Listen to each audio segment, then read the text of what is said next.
नमस्कार दोस्तों, स्वागत है आपका अपने YouTube चैनल में। हमारा टॉपिक होने वाला जीएस प्रैक्टिस सेट। अगर आपने इससे पिछले प्रैक्टिस सेट नहीं देखे, एक बार पिछले प्रैक्टिस सेट लगाओ, क्योंकि जो भी प्रैक्टिस सेट करते हैं पूरा डिटेल में करते हैं, पूरा विस्तार पूर्वक करते हैं। एक क्वेश्चन से जितने क्वेश्चन बनाए जाते हैं, ठीक है, बन सकते हैं, सब पर चर्चा करते हैं, ठीक है। इसी तरह से हमारे हिंदी के प्रैक्टिस सेट भी चल रहे हैं। अभी तक हमारे हिंदी के 50 प्रैक्टिस सेट कंप्लीट हो चुके हैं। अगर आपने हिंदी के प्रैक्टिस सेट नहीं देखे, एक बार हिंदी के प्रैक्टिस सेट लगाओ, जो भी कराए गए हैं पूरी डिटेल के साथ, ठीक है। अब शुरू कर लेते हैं पहले क्वेश्चन के साथ। गिव अवे आपका कौन रहेगा। पहला क्वेश्चन जो दिया गया हमारा, उत्तर कोरिया तथा दक्षिण कोरिया के बीच की सीमा रेखा को किस नाम से जानते हैं, या उत्तर कोरिया और दक्षिण कोरिया के बीच की सीमा रेखा किस नाम से जानी जाती है। तो उत्तर कोरिया और दक्षिण कोरिया के बीच की सीमा को 38वीं समानांतर रेखा के नाम से जानते हैं, अर्थात ऑप्शन नंबर बी हमारा सही हो जाएगा। जबकि 17वीं समानांतर रेखा जो है हमारी, वो आपको याद रखना है, उत्तर और दक्षिणी दोनों के मध्य, उत्तर और दक्षिणी वियतनाम के मध्य, उत्तर और दक्षिणी वियतनाम के मध्य कौन सी समानांतर रेखा, तो याद रखना 17वीं समानांतर रेखा। जबकि 49वीं समानांतर रेखा ये आपकी यूएसए और कनाडा के मध्य है। जबकि रेड क्लिफ रेखा 1947 में निर्धारित की गई थी, ये किस किस के बीच है, भारत और पाकिस्तान के मध्य स्थित है, ठीक है। तो याद रखना चारों समानांतर रेखाएं, चारों से क्वेश्चन बनते हैं, आपको याद रखना है। हमारा क्वेश्चन जो था उत्तरी कोरिया और दक्षिण कोरिया के मध्य पूछी गई थी, 38वीं समानांतर रेखा आती है। उसके बाद देखते हैं नेक्स्ट अगला क्वेश्चन। नेक्स्ट क्वेश्चन दिया गया हमारा, निम्न में से किसे सागर माता के रूप में जाना जाता है, अर्थात सागर माता किसका नाम है, ठीक है। तो याद रखना जो सागर माता है, इसका जो अर्थ होता है, सागर माता का अर्थ होता है स्वर्ग का हिस्सा, स्वर्ग का हिस्सा इसका नाम होता है, ठीक है।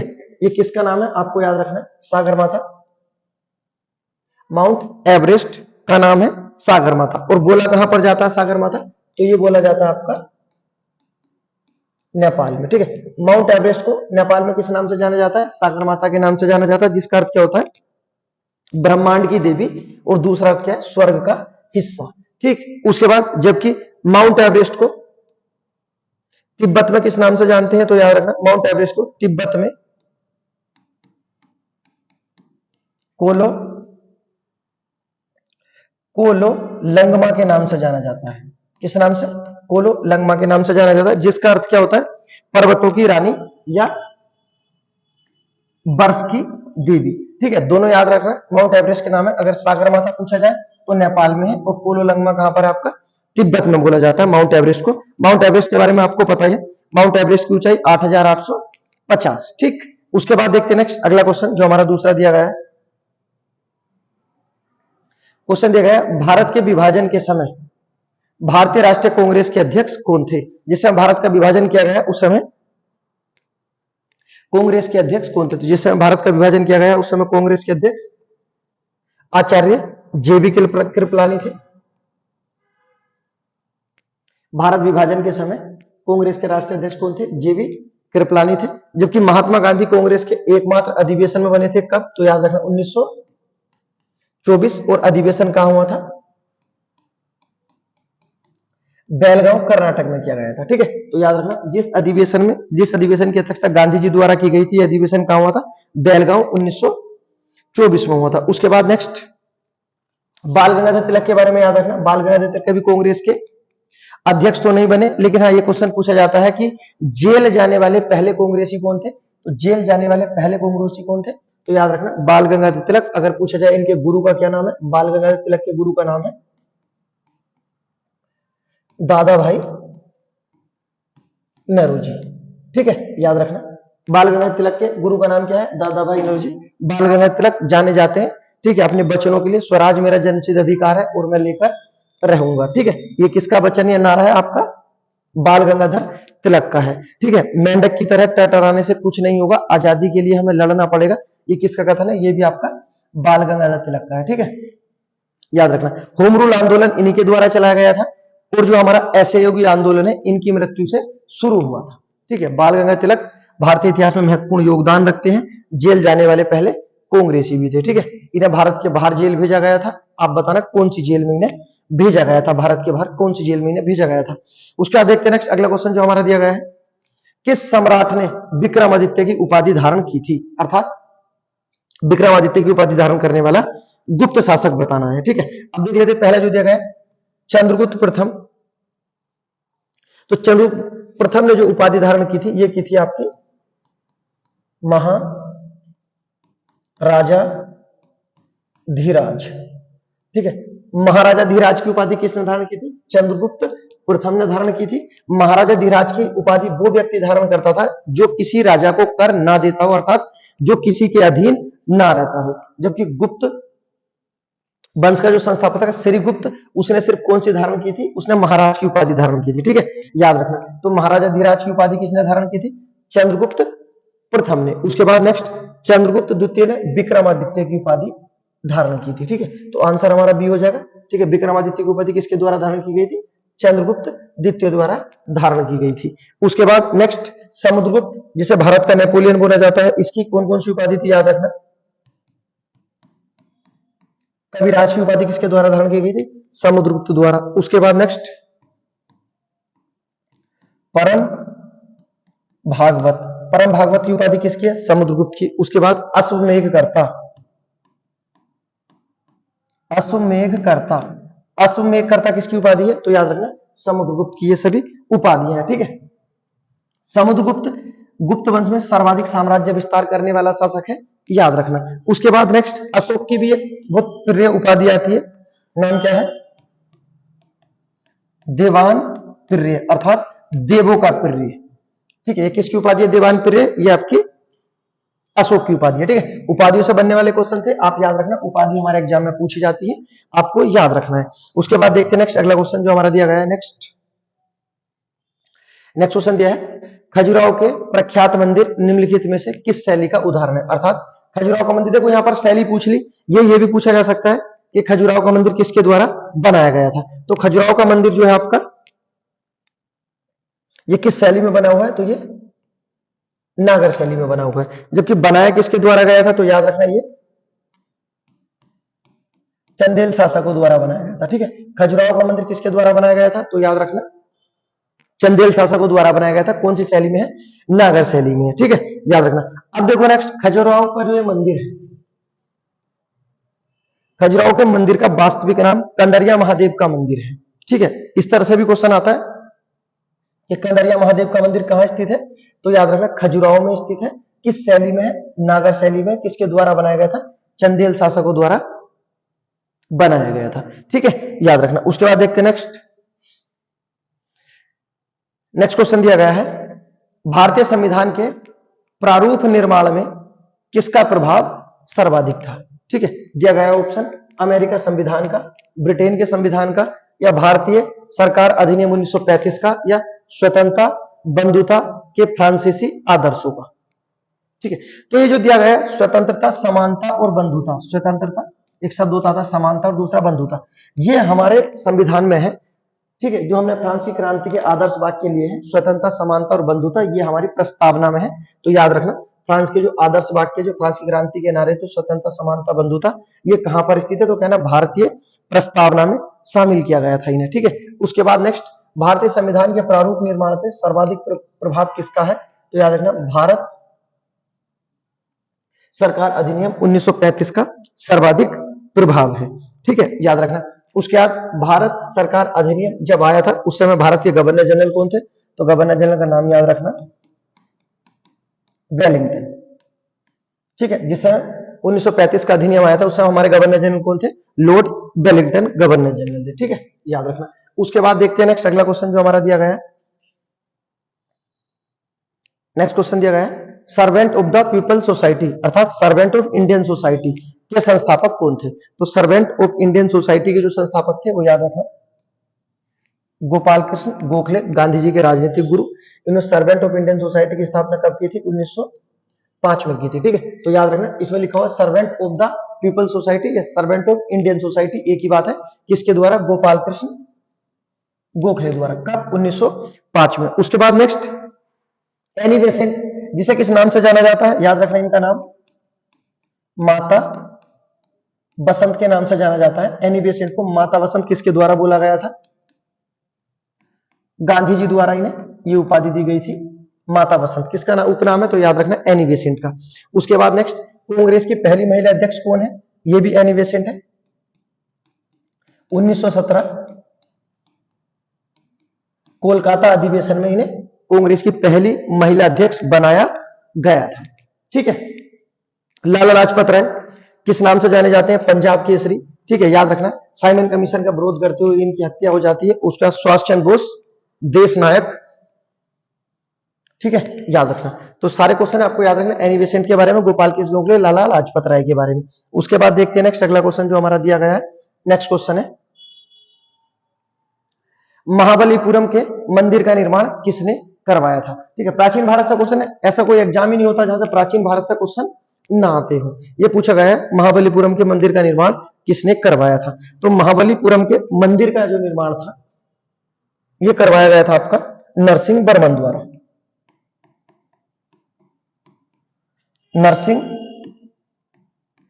वर्मन प्रथम द्वारा कराया गया था। अब नरसिंह वर्मन प्रथम किस वंश का था? तो याद रखना किस वंश का था? पल्लव वंश का था। तो महाबलीपुरम का जो मंदिर का निर्माण है किस वंश द्वारा कराया गया? पल्लव वंश द्वारा। अगर पूछा जाए कि किस शासक द्वारा कराया था तो हम बताते हैं नरसिंह वर्मन प्रथम द्वारा कराया गया है। उसके बाद नेक्स्ट आपको जो सबसे महत्वपूर्ण चीजें याद रखनी है, ये पूछा जाता है कि दक्षिण भारत में मंदिर बनाने की शैली, दक्षिण भारत में मंदिर बनाने की कला किसके द्वारा प्रारंभ की गई थी? तो पल्लवों द्वारा प्रारंभ की गई थी। अर्थात भारत में, दक्षिण भारत में सबसे पहले जो मंदिर बनाए गए थे किस वंश ने बनाए थे? पल्लवों ने बनाए थे। ठीक है, और प्रसिद्ध मंदिर दिया गया महाबलीपुरम का, किसके द्वारा बनाया गया था? पल्लव शासक नरसिंह वर्मन द्वारा बनाया गया था। उसके बाद बात कर लेते हैं पल्लव वंश का जो संस्थापक था, सिंह विष्णु पल्लव वंश का संस्थापक है। बात कर लेते हैं पल्लव वंश का अंतिम शासक। तो अंतिम शासक कौन था आपका? अपराजित। ठीक है, पल्लव वंश का अंतिम शासक अपराजित। संस्थापक कौन था? सिंह विष्णु। दक्षिण भारत में मंदिर बनाने की कला कौन लाते हैं? तो कहना पल्लव द्वारा लाए गए थे, और महाबलीपुरम का मंदिर पल्लवों द्वारा ही बनाया गया है। ठीक है, उसके बाद में अगर पूछेंगे पूरे भारत में सबसे पहले मंदिर बनाने की कला किस वंश में आई थी, तो पूरे भारत में सबसे पहले आएंगे गुप्तों द्वारा। ठीक है, याद रखना। जबकि दक्षिण भारत में आगे चल के चोल भी प्रसिद्ध मंदिर बनाएंगे, वो जब क्वेश्चन आएंगे चोलों से तब देखेंगे। ठीक है, यहां याद रखना महाबलीपुरम का मंदिर पल्लवों द्वारा बनाया गया था। जितने भी क्वेश्चन बनेंगे, जितने फैक्ट बन सकते हैं, आप सब लिखते हुए चलना, देखते हुए चलना। ठीक है, ऐसा कुछ नहीं होगा जब आप 50-60 प्रैक्टिस सेट कर लोगे जीएस के, फिर आपको ये लगने लगा कि जीएस कुछ नहीं है, एक बस फालतू का हुआ है जो डराया जाता है कि जीएस का तो पता नहीं कहां से आता। ऐसा कुछ नहीं है, कहीं से कुछ नहीं आता। अगला क्वेश्चन देखते हैं। नेक्स्ट क्वेश्चन दिया गया हमारा, ग्लोब पर दो रेखाओं के बीच या दो खानों के बीच की दूरी कितनी होती है? ग्लोब पर दो खानों के बीच की दूरी न्यूनतम होती है। ठीक है, तो न्यूनतम दूरी कहां पर होती है? 45 उत्तरी अक्षांश, 45 अक्षांश, प्रधान देशांतर।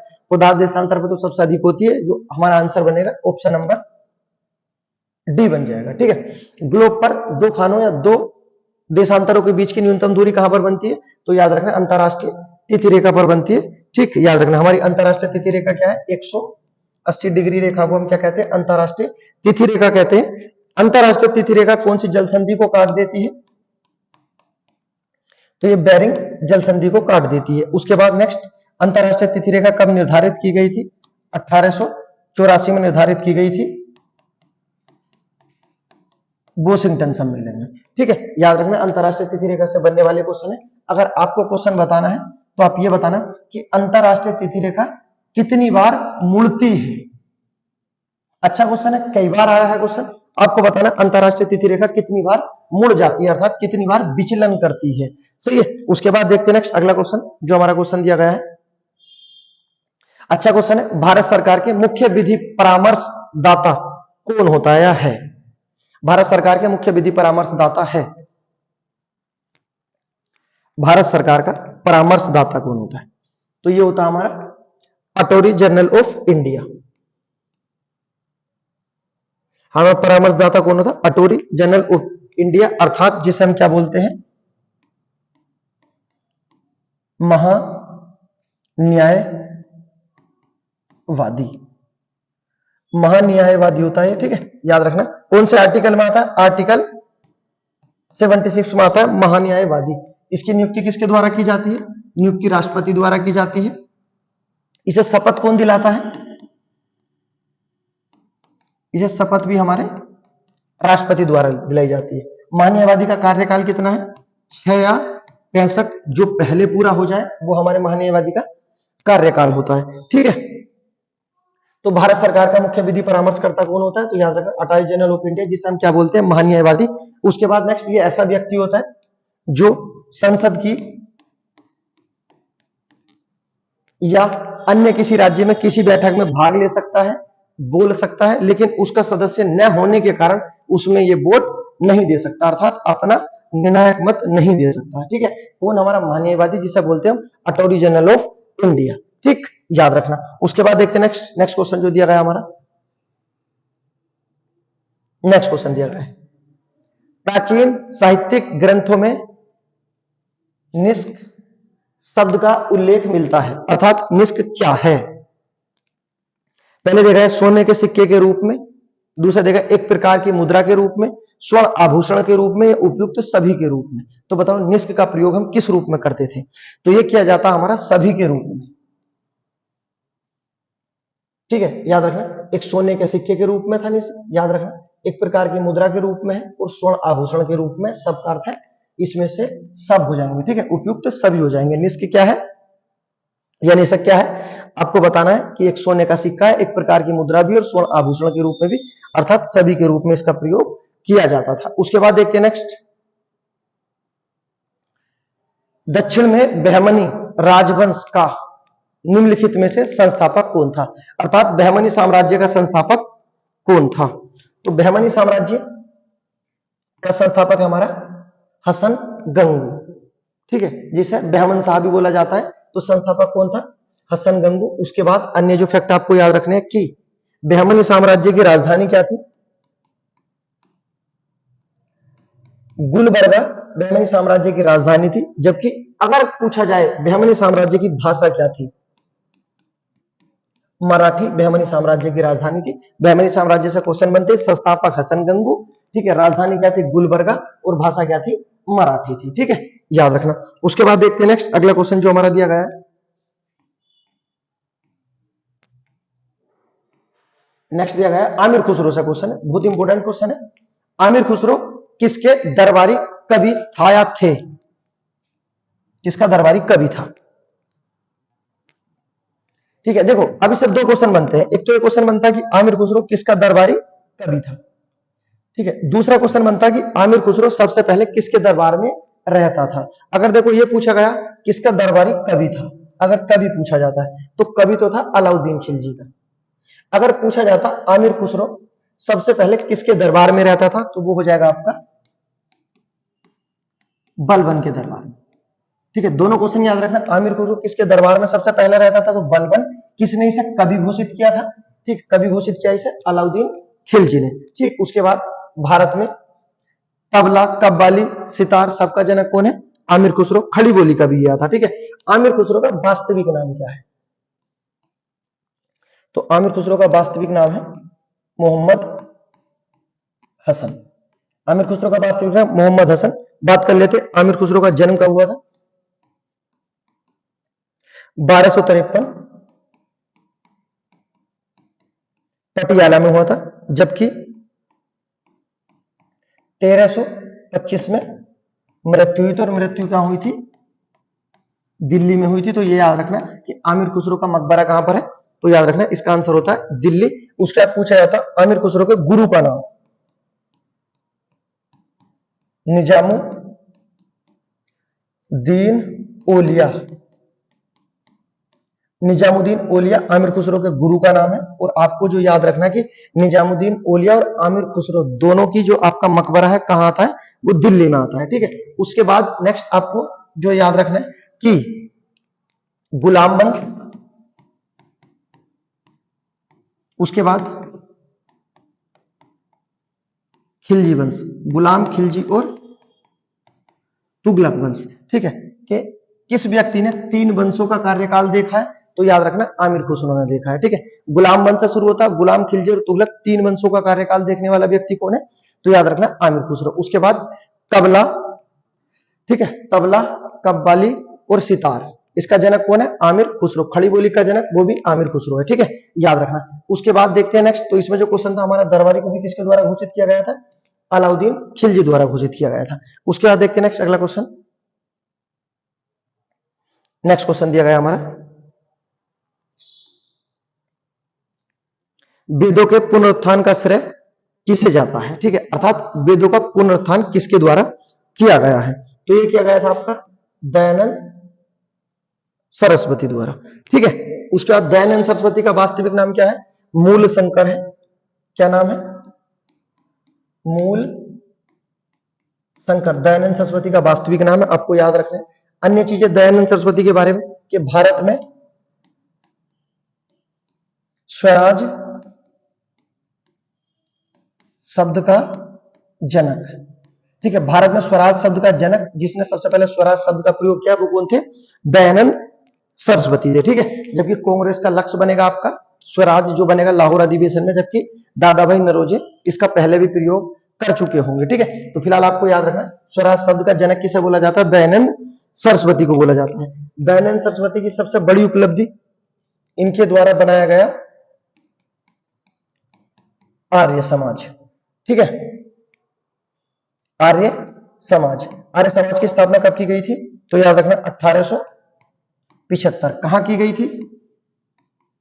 मुंबई में। जबकि आर्य समाज का मुख्यालय कहां था? लाहौर में। और उसके बाद विभाजन हो जाने के बाद आर्य समाज का मुख्यालय कहां आ जाता है हमारा? तो याद रखना तब से अब तक कहां है? विभाजन हो जाने के बाद दिल्ली में है। आर्य समाज की स्थापना दयानंद सरस्वती द्वारा की गई थी। ठीक है, याद रखना। उसके बाद वेदों की ओर लौटो का नारा किसने दिया है? वेदों की ओर लौटो का नारा दयानंद सरस्वती द्वारा दिया गया है। या तो दयानंद सरस्वती होगा या बोला जाएगा किस समाज का था? तो कहना आर्य समाज का था, वेदों की ओर लौटो। ठीक, याद रखना दयानंद सरस्वती। उसके बाद नेक्स्ट देखते हैं अगला क्वेश्चन जो हमारा दिया गया है।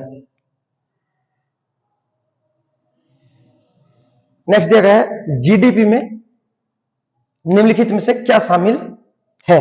अर्थात जीडीपी में किस किस चीज को शामिल किया जाता है? पहला दिया है निजी उपभोग व्यय होता है, सकल घरेलू निजी निवेश ये भी होता है, वस्तु एवं सेवाओं पर सरकारी व्यय ये भी होता है। अर्थात जीडीपी में सब चीजों को शामिल किया जाता है। सब चीजें क्या है? निजी उपभोग व्यय, सकल घरेलू निजी निवेश, वस्तु एवं सेवाओं पर सरकारी व्यय। अर्थात ऑप्शन हो जाएगा हमारा, आंसर हो जाएगा ऑप्शन नंबर डी, सभी सही है।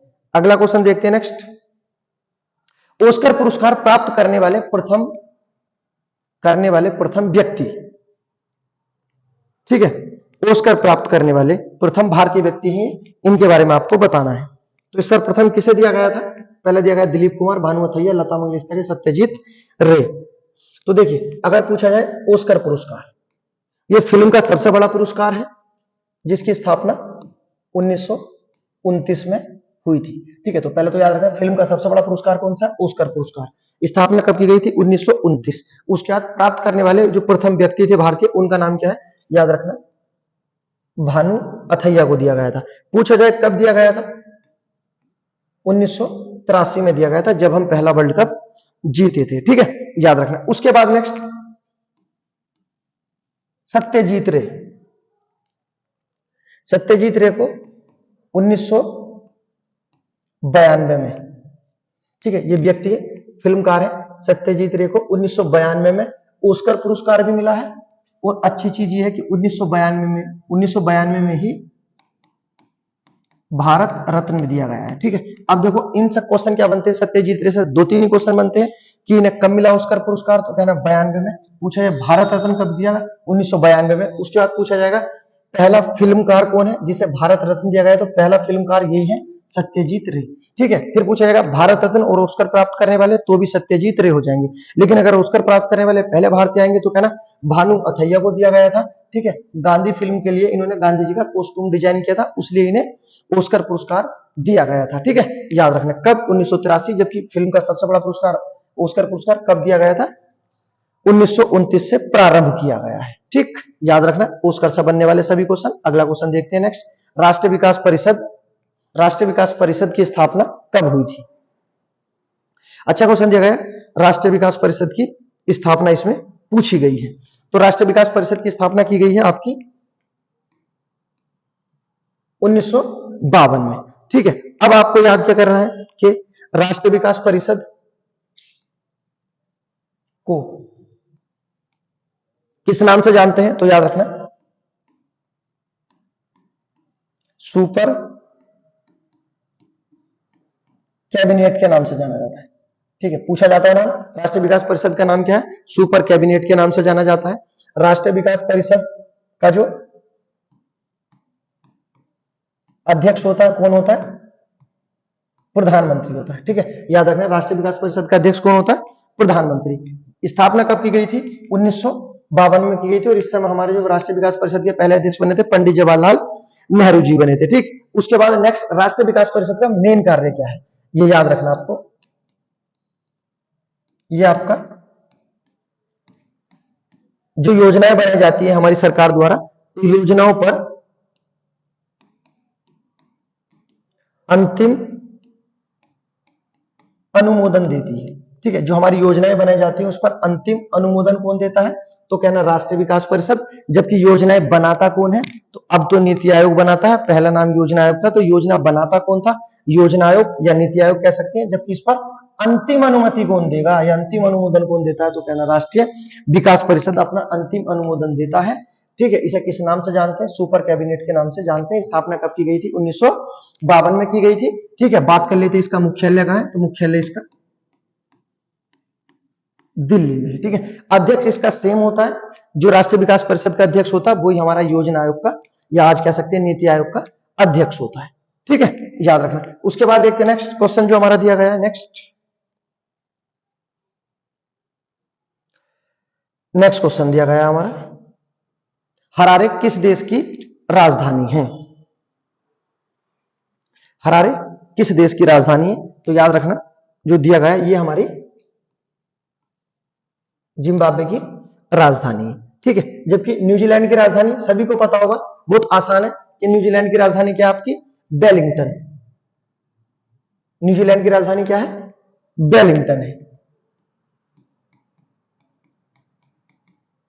वेलिंगटन है। ठीक है, ये तो आपको पता है कि न्यूजीलैंड की राजधानी क्या है आपकी? वेलिंगटन है। लेकिन इससे अलग जो आपको याद रखना है, तो ये याद रखना कि ये न्यूजीलैंड के उत्तरी द्वीप पर है। वेलिंगटन न्यूजीलैंड के उत्तरी द्वीप पर है, क्योंकि न्यूजीलैंड दो हिस्सों में है, उत्तरी द्वीप और दक्षिण द्वीप। ठीक है, और न्यूजीलैंड के उत्तरी द्वीप और दक्षिण द्वीप को अलग करने वाली जल संधि आती है। तो कौन सी जल संधि आती है? कुक जल संधि आती है। कौन सी आती है? कुक जल संधि आती है। ठीक है, तो याद रखना, न्यूजीलैंड की राजधानी वेलिंगटन, पता है आपको कौन से द्वीप पर? उत्तरी द्वीप पर। हमारे एग्जाम में पूछी गई, याद रखना। जिम्बाब्वे हरारे हो जाएगी। उसके बाद नेक्स्ट देख लेते हैं, नाइजीरिया की क्या है? नाइजीरिया की राजधानी लागोस। उसके बाद नामीबिया की क्या है? बिंड होग। क्या इसकी राजधानी? बिंड होग हो जाएगी। ठीक है, सारी राजधानी याद रखना, जो भी आएंगी पूरी बताई जाएंगी, याद रखना है आपको। उसके बाद देखते हैं नेक्स्ट अगला क्वेश्चन जो हमारा दिया गया है। नेक्स्ट क्वेश्चन दिया गया हमारा, ये देवी आ गई एक, सितारा देवी किस नृत्य की अध्यापिका हैं? अब क्या, अब तो थी, सितारा देवी किस नृत्य की अध्यापिका थी? तो याद रखना, ये थी आपकी कथक नृत्य की। और ये कहां का नृत्य है? तो कथक पूरे उत्तर भारत का है। ठीक, उसके बाद भारतनाट्यम तमिलनाडु का है, कथकली केरल का है, कुचिपुड़ी हमारे आंध्र प्रदेश का है। ठीक है, याद रखना नृत्य। उसके बाद देखते हैं नेक्स्ट अगला क्वेश्चन जो हमारा दिया गया है। जितने भी क्वेश्चन होंगे सब लेटेस्ट क्वेश्चन होंगे, सब प्रीवियस ईयर वाले होंगे, जो आने की संभावना दी गई है। अगला देखते हैं कि संविधान संशोधन द्वारा मतदान की आयु 21 से घटाकर 18 वर्ष कर दी गई थी। पहले तो ये बता देता हूं, उस समय प्रधानमंत्री पूछे जाते तो प्रधानमंत्री कौन थे? हमारे राजीव गांधी थे। ठीक है, पूछा जाता है कि संविधान जो जो आयु घटाई गई है किस प्रधानमंत्री द्वारा घटाई गई थी? तो याद है राजीव गांधी थे। ठीक है, इसमें जो हमारा किया गया कि संविधान संशोधन द्वारा मतदान की आयु 21 से घटाकर 18 वर्ष कर दी गई है। ये कब कर दी गई थी? तो याद रखना 61वें संविधान संशोधन द्वारा, 1989 द्वारा। सही, कितनी कर दी गई थी? 21 से घटाकर 18, किसके द्वारा? राजीव गांधी द्वारा, अर्थात ऑप्शन नंबर ए हमारा आंसर हो जाएगा। उसके बाद देख लेते, देखो अन्य संशोधन भी इसमें दिए गए हैं, बात कर लेते हैं एक बार। जो हमारा संशोधन दिया गया है 55वां संविधान संशोधन, बहुत इंपॉर्टेंट है। 55वें संविधान संशोधन द्वारा हमने अरुणाचल प्रदेश को पूर्ण राज्य का दर्जा दिया था। ठीक है, कौन से संशोधन द्वारा? 55वें संविधान संशोधन द्वारा। उसके बाद नेक्स्ट 53वें संविधान संशोधन द्वारा 1993 में हमने पंचायती राज को संवैधानिक दर्जा दिया है। उसके बाद 84वें संविधान संशोधन द्वारा 2002 में एससी और एसटी के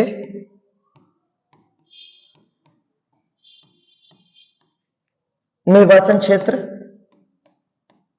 को व्यवस्थित किया है। ठीक है, 84वें संविधान संशोधन एससी और एसटी के निर्वाचन क्षेत्र को व्यवस्थित किया है, याद रखना।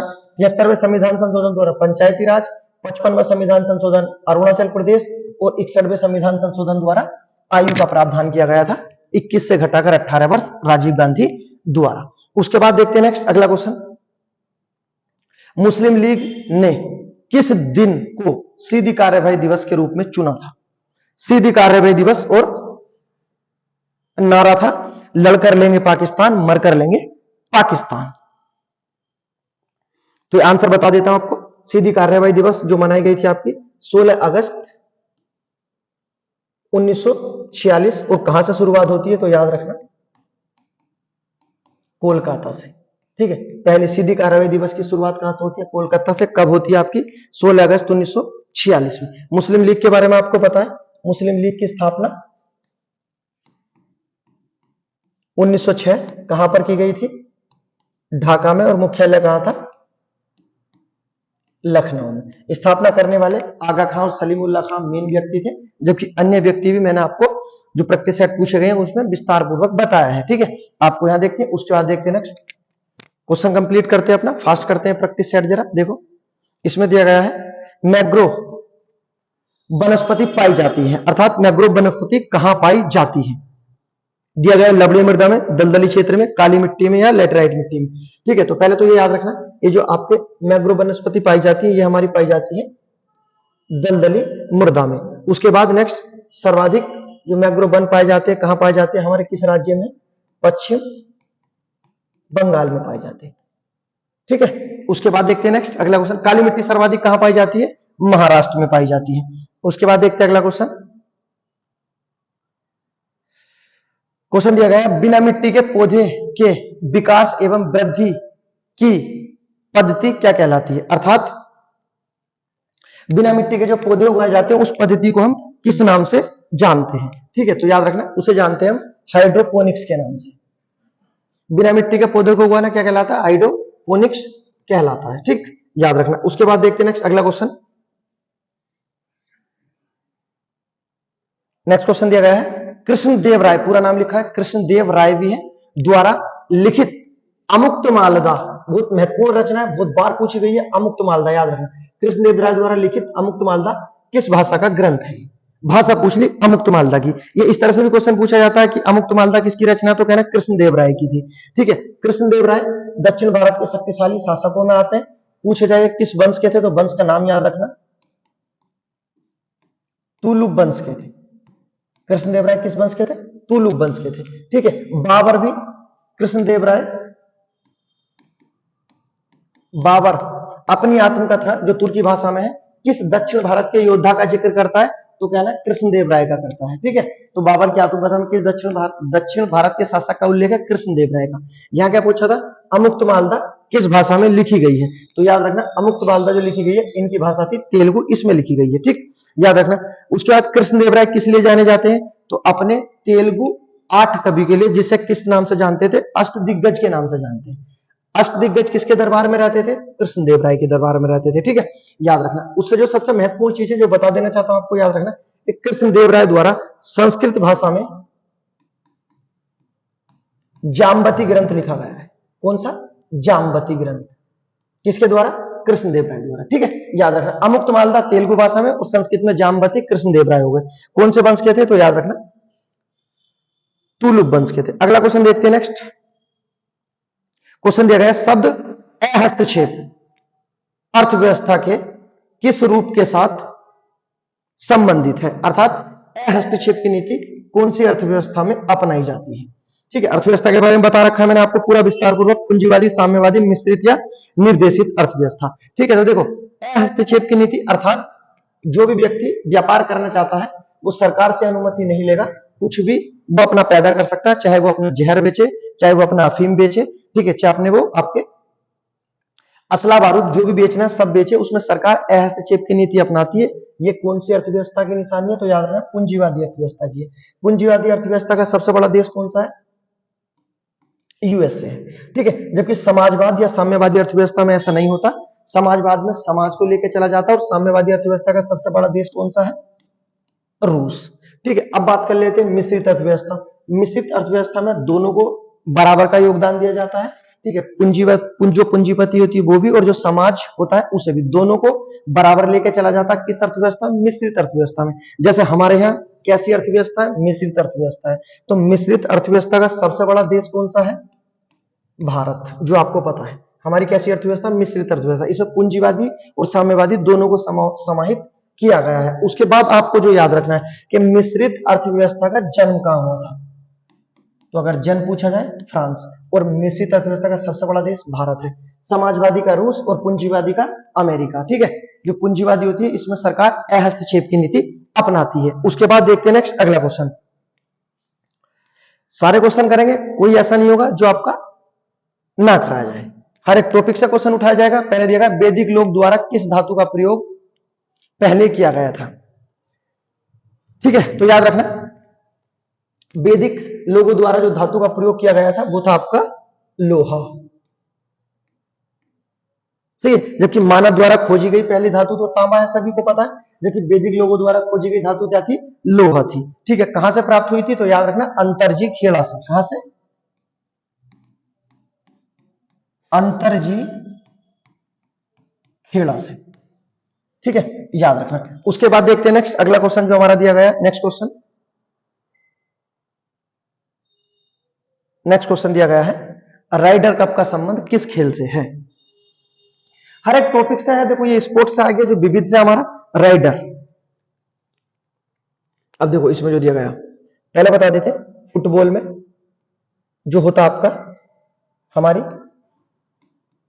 एक होती है संतोष ट्रॉफी और सबसे दूसरा महत्वपूर्ण होता है डूरंड कप। ठीक है, ये कौन से हैं हमारे संबंधित? तो ये हमारे फुटबॉल से संबंधित है। उसके बाद दिया गया हमारा गोल्फ। गोल्फ में कौन कौन से कप आ जाते हैं वो आपको याद रखना। पहला तो आ जाता है आपका राइडर कप। राइडर कप किससे संबंधित है? हमारा जो दिया गया है ये गोल्फ से संबंधित है। ठीक, उसके बाद देख लेते बैडमिंटन में जो हमारे प्रसिद्ध कप आते हैं, आपको याद रखना नारंग कप। नारंग कप किससे संबंधित है? बैडमिंटन से। क्रिकेट के बारे में तो आपको पता ही है, एक तो हमारी रणजी ट्रॉफी होती है, रणजी के अलावा एक पूछा था नायडू कप, ये भी क्रिकेट से। और उसके बाद प्रसिद्ध दिलीप ट्रॉफी, ये भी हमारी क्रिकेट से संबंधित है। ठीक है, तो याद रखना जो हमारा फुटबॉल से संतोष, बैडमिंटन से नारंग, ठीक है, राइडर कप, गोल्फ से रणजी, नायडू और दिलीप, ये हमारे क्रिकेट से संबंधित है। उसके बाद देखते हैं नेक्स्ट अगला क्वेश्चन।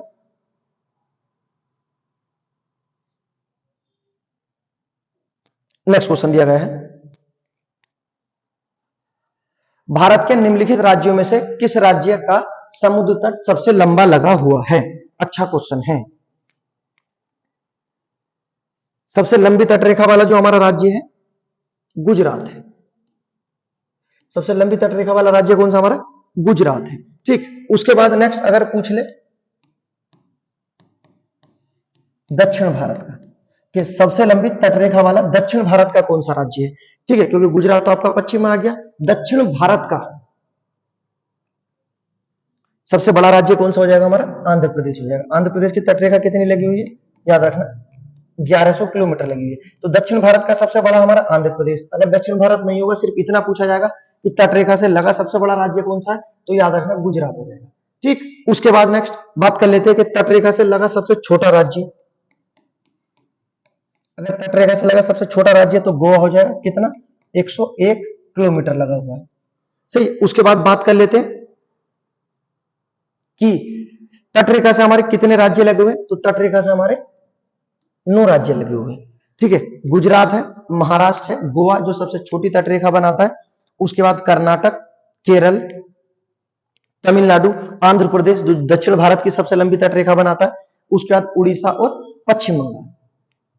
ठीक है, तो याद रखना इसमें जो क्वेश्चन था सबसे लंबी तटरेखा वाला हमारा कौन सा राज्य हो जाएगा? गुजरात। ठीक है, इसके बारे में याद रखना कितनी लंबी है? 1663 किलोमीटर लंबाई। ठीक है, याद रखना। उसके बाद नेक्स्ट अब बात कर लेते हैं गिव अवे क्वेश्चन की। पिछला गिव अवे जो दिया गया था उनके अकाउंट में पैसे भेज दिए गए हैं। 100 रुपए गिव अवे दिया जाता है आपको। हर क्वेश्चन के बाद में, हर प्रैक्टिस सेट के बाद में कुछ क्वेश्चन पूछे जाते हैं, जैसे अब इसमें भी पूछे जाएंगे। इसमें आपको पहला क्वेश्चन बताना है कि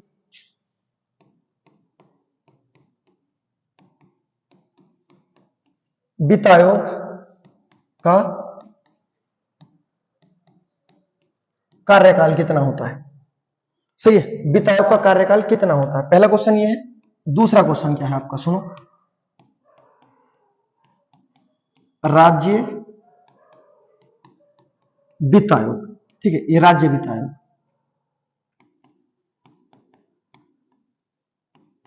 किस अनुच्छेद में है, ये बताना है। उसके बाद देखिए अब राज्य वित्त आयोग के बारे में और आपको क्या क्या बताना है कि राज्य वित्त आयोग की नियुक्ति किसके द्वारा की जाती है? राज्य वित्त आयोग का जो अध्यक्ष होता है उसे शपथ कौन दिलाता है? और राज्य वित्त आयोग का जो अध्यक्ष होता है वो अपना त्याग पत्र किसे देता है? ठीक है, ये आपको बताना है। वित्त आयोग से क्वेश्चन है हमारे, आप इसे सर्च करोगे, राज्य वित्त आयोग से क्वेश्चन पूछे जाते हैं, आपको बताना है। ठीक है, उसके बाद नेक्स्ट जो आपका अलग क्वेश्चन है, आपको बताना है कि निर्वाचन आयोग के सदस्यों का कार्यकाल कितना होता है? ठीक है, क्या है क्वेश्चन? निर्वाचन आयोग के सदस्यों का कार्यकाल। ठीक है, ये क्वेश्चन इस वजह से पूछे जाते हैं कि आप सर्च करोगे, आपको पता चलेगा, नई नई चीजें मिलेंगी। ठीक है, इसी के लिए उम्मीद करता हूं आपसे पूछे गए क्वेश्चन से भी आप संतुष्ट होंगे और आपका जो प्रैक्टिस सेट करा है इससे भी संतुष्ट होंगे। उसके बाद मिलते हैं एक और नेक्स्ट प्रैक्टिस सेट में।